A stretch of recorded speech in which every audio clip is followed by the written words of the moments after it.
ബഹുമാനപ്പെട്ട കോടതി തന്നെ പറഞ്ഞ ഒരു കാര്യം, ചില കാര്യങ്ങൾ ഞങ്ങൾ അഡ്രസ്സ് ചെയ്യേണ്ടതായിട്ടുണ്ട് എന്നുള്ളതാണ്. അതിന് ഗവൺമെന്റിന്റെ അഭിപ്രായം എന്താണ് എന്നുള്ളതാണ് ഇപ്പോൾ ബഹുമാനപ്പെട്ട കോടതി ചോദിച്ചിട്ടുള്ളത്. അപ്പം അതിന്റെ ഭാഗമായി അടുത്ത മാസം 10-ാം തീയതിയാണ് ഇപ്പോൾ ഇത് സെപ്റ്റംബർ 10-നാണ് ഇത് പോസ്റ്റ് ചെയ്തിട്ടുള്ളത്. അല്ലെങ്കിൽ ഇപ്പോൾ കോടതിക്ക് തന്നെ, ബഹുമാനപ്പെട്ട കോടതിക്ക് തന്നെ പറയായിരുന്നു ഈ കമ്മീഷൻ റിപ്പോർട്ടിന്റെ ഭാഗമായിട്ട് FIR ഇടണമെന്ന്. അത് പറയാൻ സാധിക്കാതെ വന്നത് ബഹുമാനപ്പെട്ട ഉമ്മൻചാണ്ടി കേസിൽ കൃത്യമായി പറഞ്ഞു. കമ്മീഷൻ റിപ്പോർട്ടിന്റെ ഭാഗമായി അല്ലെങ്കിൽ കമ്മീഷന്റെ ഭാഗമായി വെളിവാക്കപ്പെട്ട മൊഴികളെ അടിസ്ഥാനപ്പെടുത്തി കേസെടുക്കാനേ പാടില്ല എന്ന് സുപ്രീം കോടതി വിധിയുടെ അടിസ്ഥാനത്തിൽ ഉമ്മൻചാണ്ടി കേസിൽ കൃത്യമായി ഈ ഒരു പരാമർശം വന്നതോടുകൂടി സുവമോട്ടോ FIR ഇടാൻ ഗവൺമെന്റിന് സാധിക്കില്ല. അത് തന്നെ ഏറെക്കുറെ പ്രതിപക്ഷ നേതാവും പറഞ്ഞത്. പ്രതിപക്ഷ നേതാവ് പറഞ്ഞെന്താന്ന് പറഞ്ഞു കഴിഞ്ഞാൽ FIR ഇടാൻ അദ്ദേഹം പറയോ ഇതിന്റെ ഭാഗമായി, ഈ കമ്മീഷൻ റിപ്പോർട്ടിന്റെ ഭാഗമായി FIR ഇടണമെന്ന് ഒരാൾക്കും പറയാൻ പറ്റില്ല. കാരണം FIR ഇടാൻ സാധിക്കില്ല എന്നുള്ളത് ഉമ്മൻചാണ്ടി കേസിൽ ബഹുമാനപ്പെട്ട കോടതി വ്യക്തമാക്കിയതാണ്. കമ്മീഷൻ റിപ്പോർട്ടിന്റെ അടിസ്ഥാനത്തിൽ commission report before the law ഒരു വാലിഡിറ്റി ഇല്ലാത്താണ്. ആദ്യം നിങ്ങൾ മനസ്സിലാക്കണം. ഇതിന്റെ ഭാഗമായി ഇൻവെസ്റ്റിഗേഷൻ നടത്തണം. പോലീസ് ഇൻവെസ്റ്റിഗേഷൻ നടത്തി ഇൻവെസ്റ്റിഗേഷന്റെ ഭാഗമായി രൂപപ്പെടുന്ന റിപ്പോർട്ടിന്റെ അടിസ്ഥാനത്തിൽ മാത്രമേ മുമ്പോട്ട് പോകാൻ സാധിക്കൂ. അതെ, അത് പറഞ്ഞത് ആ ഇൻവെസ്റ്റിഗേഷൻ നടക്കുന്നതുമായി ബന്ധപ്പെട്ടുകൊണ്ട്, പോലീസിന്റെ ഇൻവെസ്റ്റിഗേഷൻ നടക്കുന്നതുമായി ബന്ധപ്പെട്ടുകൊണ്ട് ഗവൺമെന്റ് നേരിടുന്ന ചില പ്രശ്നങ്ങളുണ്ട്. അതാണ് ബഹുമാനപ്പെട്ട കോടതി തന്നെ പറഞ്ഞത് ഇത് ഞങ്ങൾ അഡ്രസ് ചെയ്യേണ്ടതാണെന്ന്.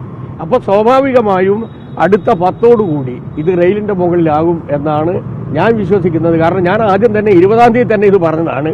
എഞ്ചിൻ ഒരു ഭാഗത്തും കോച്ച് ഒരു ഭാഗത്തുമാണുള്ളത്.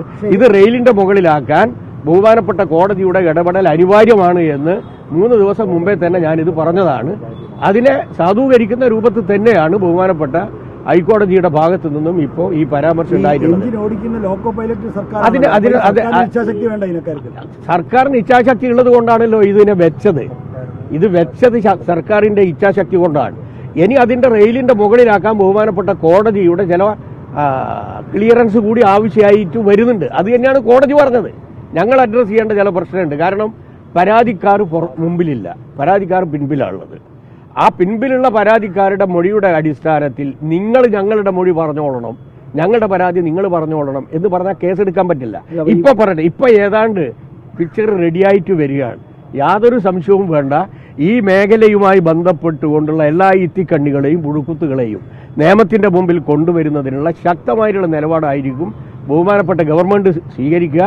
ബഹുമാനപ്പെട്ട മുഖ്യമന്ത്രി തന്നെ അത് നിരവധി തവണ വ്യക്തമാക്കിയിട്ടുണ്ട്. അങ്ങ് നിയമമന്ത്രി കൂടിയായിരുന്ന ആളാണ്. ഈ പോക്സോ പോലുള്ള കുറ്റകൃത്യങ്ങൾ വരുമ്പോൾ അത് സ്വമേധയാ കേസെടുക്കാൻ ചിലത് അത് കോഗ്നൈസബിൾ ഒഫൻസ് ആണെങ്കിൽ സ്വമേധയാ കേസെടുക്കാം ചില കാര്യങ്ങളിൽ. പക്ഷേ ഒരു കമ്മീഷന്റെ ഭാഗമായിട്ടോ കമ്മിറ്റിയുടെ ഭാഗമായിട്ടോ വരുന്ന മൊഴികളെ അടിസ്ഥാനപ്പെടുത്തി FIR ഇടാൻ പറ്റില്ല എന്നുള്ളത് ബഹുമാനപ്പെട്ട ഹൈക്കോടതി വ്യക്തമാക്കിയതാണ് ഉമ്മൻചാണ്ടി കേസിൽ. നിങ്ങൾ ഞാൻ പറയുന്നത് കേൾക്കുന്നില്ല. അതെ, അത് ഒന്നാമത് ഈ കോൺക്ലേവ് എന്തിനാണെന്ന് മനസ്സിലാക്കാത്തതിന്റെ ഭാഗമായിട്ടാണ്. കോൺക്ലേവ് എന്ന് പറയുന്നത് ഈ മേഖലയിലെ പ്രതിസന്ധി പരിഹരിക്കാനുള്ള മാർഗങ്ങളാണ്. അത് ഈ അന്വേഷണ കമ്മീഷന്റെ ഭാഗമായിട്ടുള്ള ടേംസ് ഓഫ് റെഫറൻസിന്റെ ഭാഗമാണ് എന്ന് പറഞ്ഞു കഴിഞ്ഞാൽ ഇതൊന്നും അംഗീകരിക്കില്ല എന്ന് പറഞ്ഞു കഴിഞ്ഞാൽ ഇതിന് സാധാരണ നിലയിൽ പറയുക ഓറൽ ഡയറിയ എന്നാണ് പറയുക. പറഞ്ഞ മനസ്സിലായില്ലേ? എന്തെങ്കിലും ഗവൺമെന്റിനെതിരായിട്ട് ഇങ്ങനെ പറഞ്ഞുകൊണ്ടിരിക്കണം. നല്ല വിശ്വാസത്തിൽ ഗവൺമെന്റ് ചെയ്യുന്നതും ശക്തമായിട്ടുള്ള നിലപാട് ഗവൺമെന്റ് സ്വീകരിക്കുന്നതിന്റെയും ഭാഗമായി എത്ര ആൾക്കാരുടെ പേരിൽ ഈ മേഖലയുമായി ബന്ധപ്പെട്ടുകൊണ്ട് കേസെടുത്തിട്ടുണ്ട്. ഒരു പ്രധാനപ്പെട്ട നടൻ ജയിലിന്റെ ഉള്ളിലായിരുന്നില്ലേ? ആ നടനുമായി ബന്ധപ്പെട്ടുകൊണ്ട് ഫോട്ടോ എടുത്താറാ ഞങ്ങളാണോ?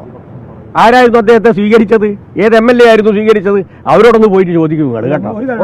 പിന്നെ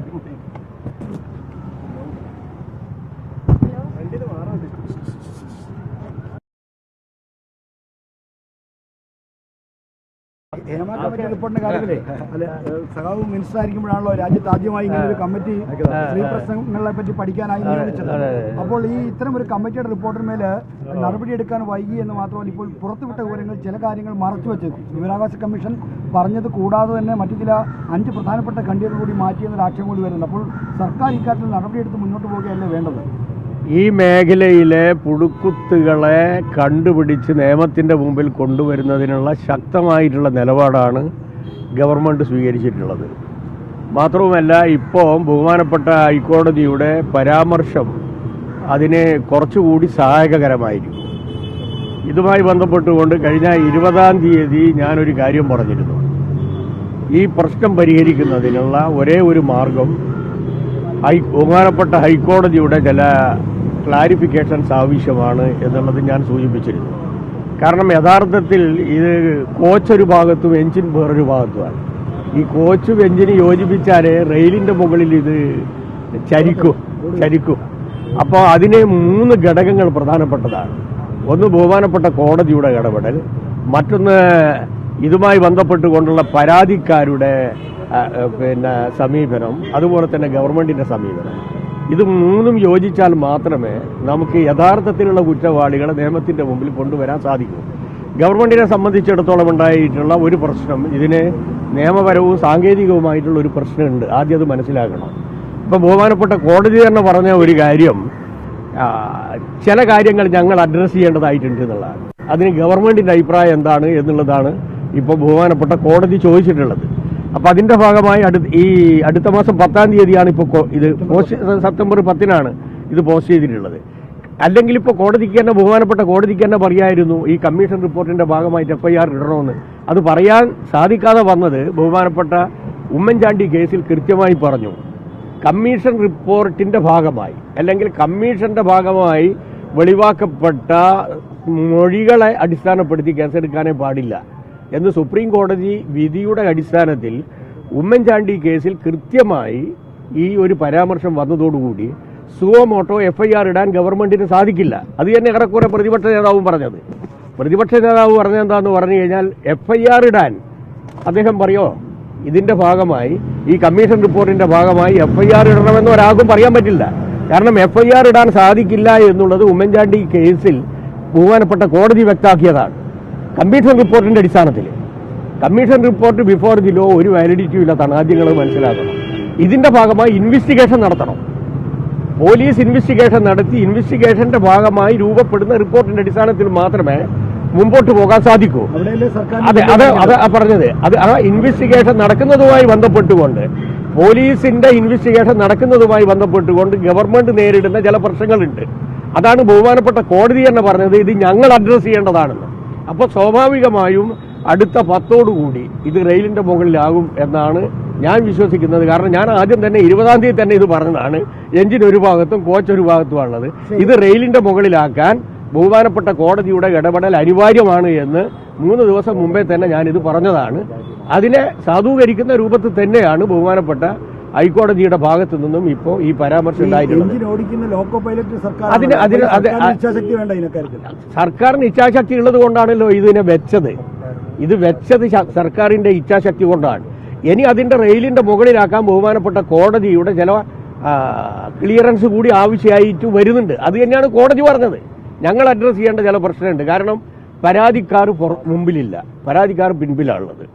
ആ പിൻപിലുള്ള പരാതിക്കാരുടെ മൊഴിയുടെ അടിസ്ഥാനത്തിൽ നിങ്ങൾ ഞങ്ങളുടെ മൊഴി പറഞ്ഞോളണം, ഞങ്ങളുടെ പരാതി നിങ്ങൾ പറഞ്ഞോളണം എന്ന് പറഞ്ഞാൽ കേസെടുക്കാൻ പറ്റില്ല.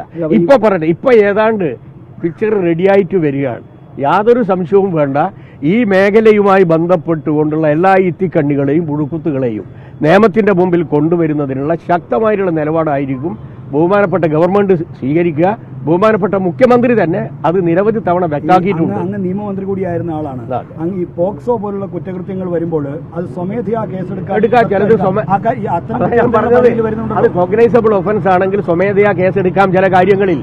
പക്ഷെ ഒരു കമ്മീഷന്റെ ഭാഗമായിട്ടോ കമ്മിറ്റിയുടെ ഭാഗമായിട്ടോ വരുന്ന മൊഴികളെ അടിസ്ഥാനപ്പെടുത്തി FIR ഇടാൻ പറ്റില്ല എന്നുള്ളത് ബഹുമാനപ്പെട്ട ഹൈക്കോടതി വ്യക്തമാക്കിയതാണ് ഉമ്മൻചാണ്ടി കേസിൽ. നിങ്ങൾ ഞാൻ പറയുന്നത് കേൾക്കുന്നില്ല. അതെ, അത് ഒന്നാമത് ഈ കോൺക്ലേവ് എന്തിനാണെന്ന് മനസ്സിലാക്കാത്തതിന്റെ ഭാഗമായിട്ടാണ്. കോൺക്ലേവ് എന്ന് പറയുന്നത് ഈ മേഖലയിലെ പ്രതിസന്ധി പരിഹരിക്കാനുള്ള മാർഗങ്ങളാണ്. അത് ഈ അന്വേഷണ കമ്മീഷന്റെ ഭാഗമായിട്ടുള്ള ടേംസ് ഓഫ് റെഫറൻസിന്റെ ഭാഗമാണ് എന്ന് പറഞ്ഞു കഴിഞ്ഞാൽ ഇതൊന്നും അംഗീകരിക്കില്ല എന്ന് പറഞ്ഞു കഴിഞ്ഞാൽ ഇതിന് സാധാരണ നിലയിൽ പറയുക ഓറൽ ഡയറിയ എന്നാണ് പറയുക. പറഞ്ഞ മനസ്സിലായില്ലേ? എന്തെങ്കിലും ഗവൺമെന്റിനെതിരായിട്ട് ഇങ്ങനെ പറഞ്ഞുകൊണ്ടിരിക്കണം. നല്ല വിശ്വാസത്തിൽ ഗവൺമെന്റ് ചെയ്യുന്നതും ശക്തമായിട്ടുള്ള നിലപാട് ഗവൺമെന്റ് സ്വീകരിക്കുന്നതിന്റെയും ഭാഗമായി എത്ര ആൾക്കാരുടെ പേരിൽ ഈ മേഖലയുമായി ബന്ധപ്പെട്ടുകൊണ്ട് കേസെടുത്തിട്ടുണ്ട്. ഒരു പ്രധാനപ്പെട്ട നടൻ ജയിലിന്റെ ഉള്ളിലായിരുന്നില്ലേ? ആ നടനുമായി ബന്ധപ്പെട്ടുകൊണ്ട് ഫോട്ടോ എടുത്താറാ ഞങ്ങളാണോ? ആരായിരുന്നു അദ്ദേഹത്തെ സ്വീകരിച്ചത്? ഏത് MLA ആയിരുന്നു സ്വീകരിച്ചത്? അവരോടൊന്ന് പോയിട്ട് ചോദിക്കും നിങ്ങൾ കേട്ടോ. ഒരു കാര്യം, പിന്നെ